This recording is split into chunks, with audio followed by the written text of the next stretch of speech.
আজকে আমার আলোচনার বিষয় পুরুষে পুরুষে সেক্স করলে কি ক্ষতি হয়। দেশের এবং প্রবাসের ভাই বোনদের প্রতি সালাম।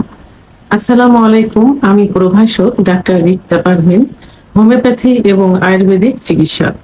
বাংলাদেশের অধিকাংশই নারী পুরুষ এখন হোমোসেক্সে আক্রান্ত, অর্থাৎ সমকামিতায়। বাংলাদেশে প্রায় 68% লোক সমকামিতার সঙ্গে জড়িত।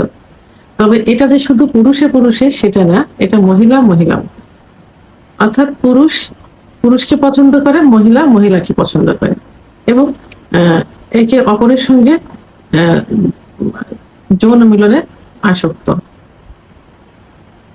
আল্লাহ তাআলা পৃথিবী সৃষ্টি করেছেন, মানব কুল সৃষ্টি করেছেন এই মানব জাতির ধারাবাহিকতা বজায় রাখার জন্য, অর্থাৎ বংশবৃদ্ধির জন্য একটা সৃষ্টি করেছেন নারী পুরুষ, এবং নারী পুরুষের একটা মাধ্যমে যৌন মিলন হয় আর যার মাধ্যমে বংশ বিস্তার হয়।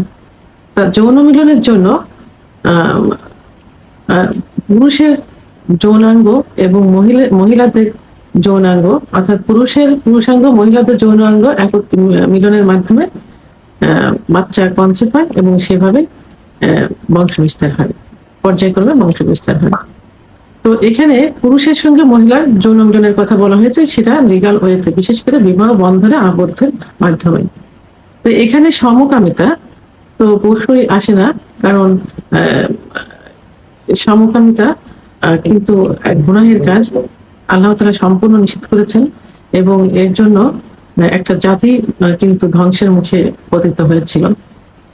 তো আজকে আমি সমকামিতা করলে কি কি ক্ষতি হয়, বিশেষ করে পুরুষদের নিয়ে কথা বলছি, কি কি ক্ষতি হতে পারে, তো সে বিষয়ে একটু আলোচনা করব।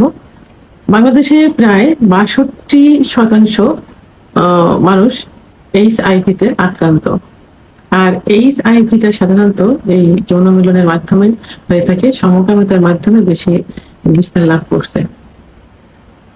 সমকামিতার মাধ্যমে সিফিলিস, গোনোরিয়া, হেপাটাইটিস বি ইত্যাদি ছড়িয়ে যায়, ইত্যাদি রোগে আক্রান্ত হয়। পুরুষ সাধারণত পুরুষের রেকটামের মাধ্যমে যৌন মিলন করে থাকে।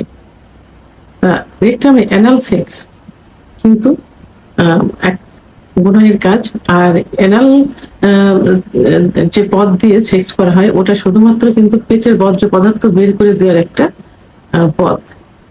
তো এখানে তো ইসলামের দৃষ্টিতে তো সম্পূর্ণ নিষিদ্ধ, কবিরা গুনাহ, তারপরেও পুরুষে পুরুষে এটা করে সাধারণত এর মাধ্যমেই, রেকটামের মাধ্যমে।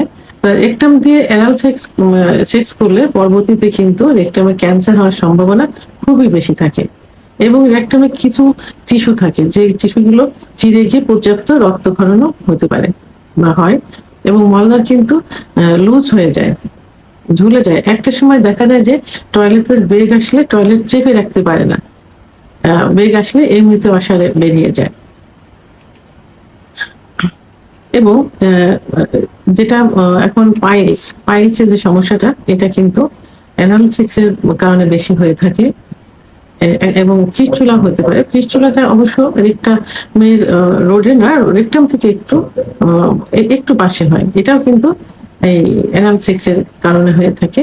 তো সমকামিতা যেহেতু এই পথ দিয়ে হয়ে থাকে পুরুষে পুরুষে, সেহেতু এই সমস্যাগুলো কিন্তু পুরুষদের বেশি হয়ে থাকে।